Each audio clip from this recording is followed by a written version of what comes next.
Welcome to the Spa Pool Marketing Success Podcast, where you'll learn proven strategies to help you outsmart, outmarket, and outperform your competitors. Every episode is jam-packed with tips, tools, and tactics designed to drive more traffic, generate more leads, and increase sales. Now, here's your host, David Carleton.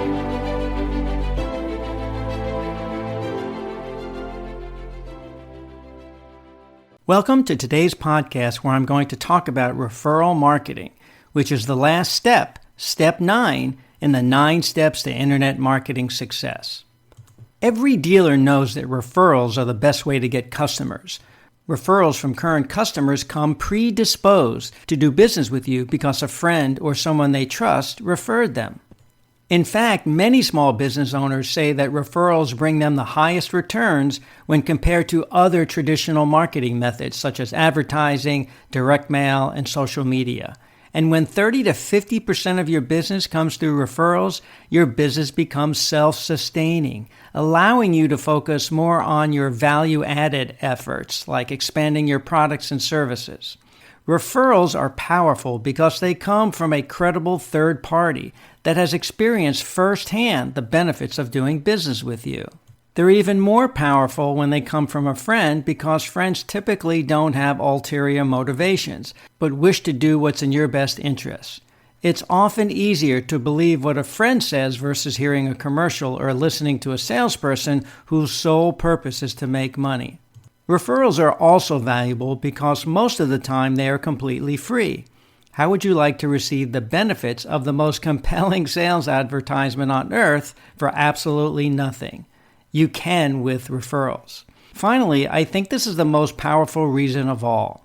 Customers that give referrals become more loyal to you and your business. Why? Once someone stands up and makes a public statement about something, whether it's positive or negative, they tend to become twice as committed. If you can get your customers to go on record endorsing your products or services, they're likely to become more loyal to you and your business. But before you set up your referral marketing system, you need to be sure your business is worth being referred. Are you delivering on your promises? Are you exceeding expectations? Are you thanking your customers for their business? Are your products and services better than the competition? And do you have the wow factor? Without going into too much detail on the 5 areas I just mentioned, I will say this. To thrive in any business, you must deliver great products and services and do it in a way that wows your customers. Now I want to talk about word of mouth versus referral systems. I often get calls from dealers looking for marketing advice. The very first question I ask them is, how do you get clients now? Almost always, the answer is mostly from referrals. My next question is, how do you go about getting referrals? After a long pause, the usual response is, well, nothing really. People usually know what I do and they refer their friends to me. Well, that sounds great, but let's be honest, this is the worst way to get referrals. Let me explain what I mean. When people refer others to you, it is commonly called word-of-mouth marketing. While word-of-mouth marketing is good, referrals normally come to you in a very haphazard way. 2 people start talking about a problem, and one person happens to know you, and the problem just happens to be something that this person knows you're good at solving, so they mention the name of your business. Now let me talk about the importance of creating a word-of-mouth system. As just mentioned, most word-of-mouth referrals happen by chance. There's nothing methodical or systematic about it. And even worse, the chances of it happening consistently are slim. In fact, if you're currently getting all your referrals through word-of-mouth marketing, you're probably only getting a small percentage of referrals that you could and should be receiving.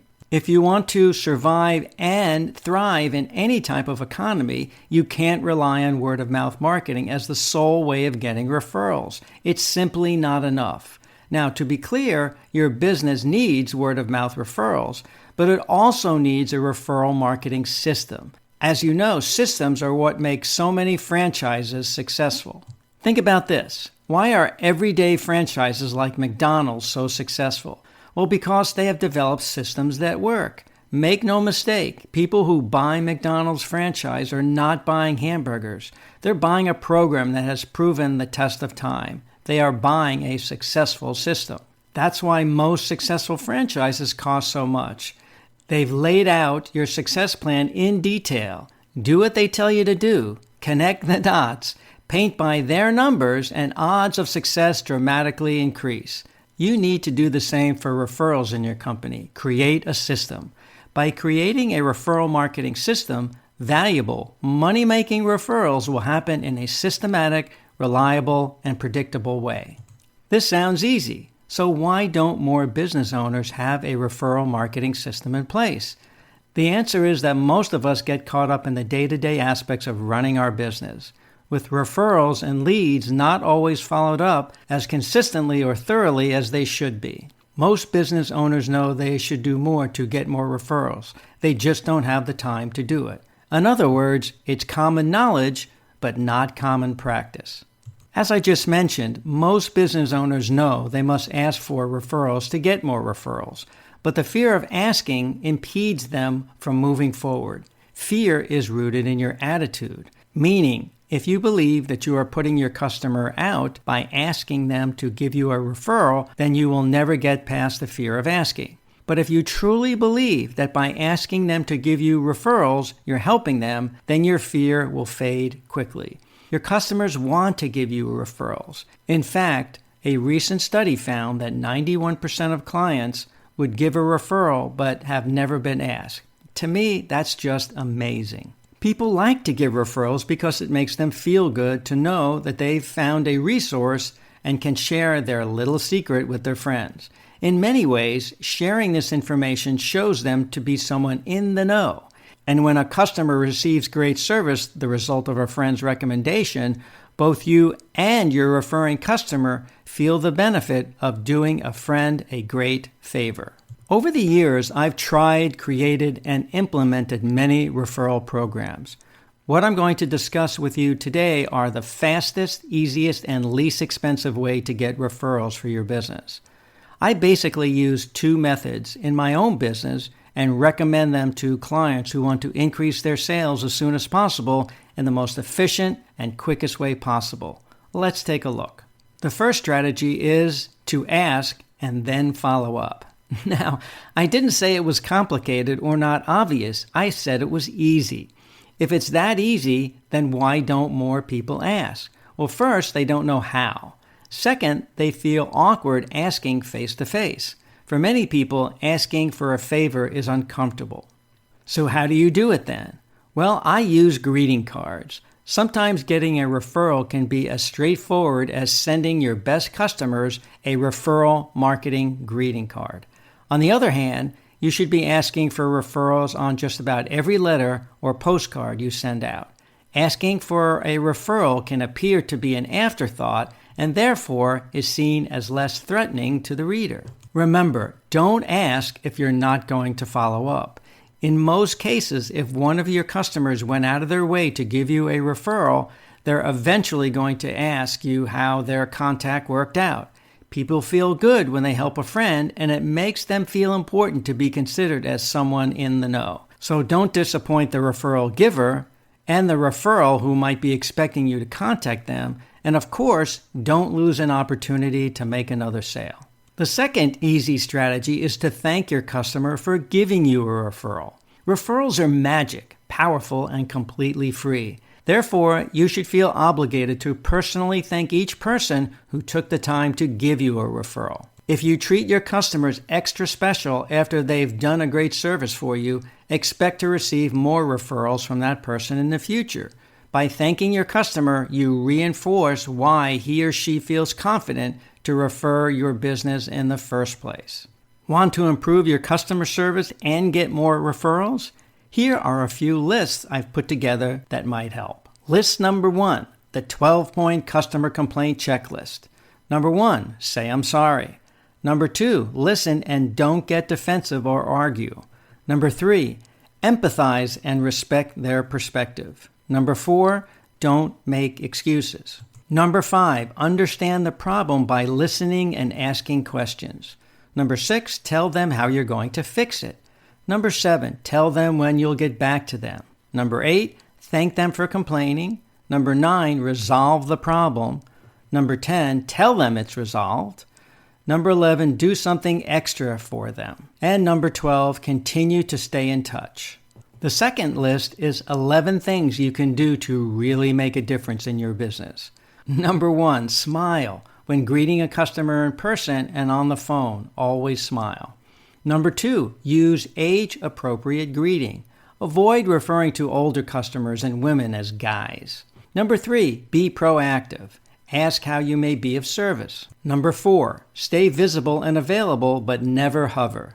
Number 5, avoid answering the phone via a speaker. It may be convenient for you, but it shows you are doing something else at the same time. Number 6, don't avoid your customers. Don't turn away, walk away, start a phone call, or duck beneath the counter as a customer approaches.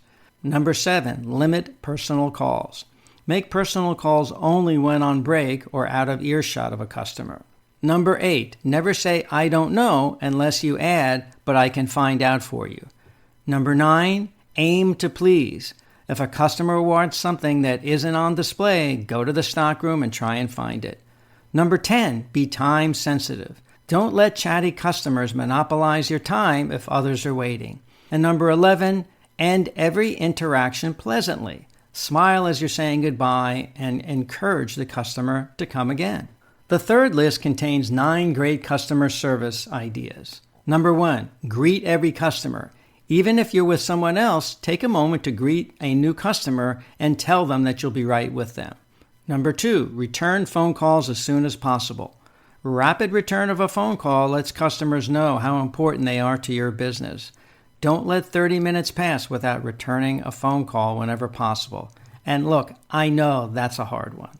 Number 3, same-day service. If you have something that your customer wants, consider promising them same-day service and go the extra mile to deliver it. Number 4, owner visits or follow-up. If something goes wrong after a purchase, as the owner, call them and try to make it right. Number 5, send special gift packages. When a customer invests in a high-priced product or service, send them a customized gift package. Number 6, 90-day survey. Perform a customer satisfaction survey 90 days after purchase. Start your phone call with something like, our service starts after the sale, so we're calling to check up on you. Number 7, check and clear voicemail. Do this daily to avoid missing important messages. Number 8, check email daily. Even a quick reply is better than no reply. Number 9, birthday card marketing. If you want to really stand out, implement a birthday card marketing system. That concludes today's podcast. Have questions, need additional information? Feel free to call me anytime. Like what you've heard? I'd love to get your feedback. I look forward to giving you more helpful information on my next podcast. That's it for this episode of the Spa Pool Marketing Success Podcast. Have questions? Need additional information? Or just want to talk about your business? Feel free to call us anytime. Thanks for listening, and we look forward to giving you even more helpful information on our next episode.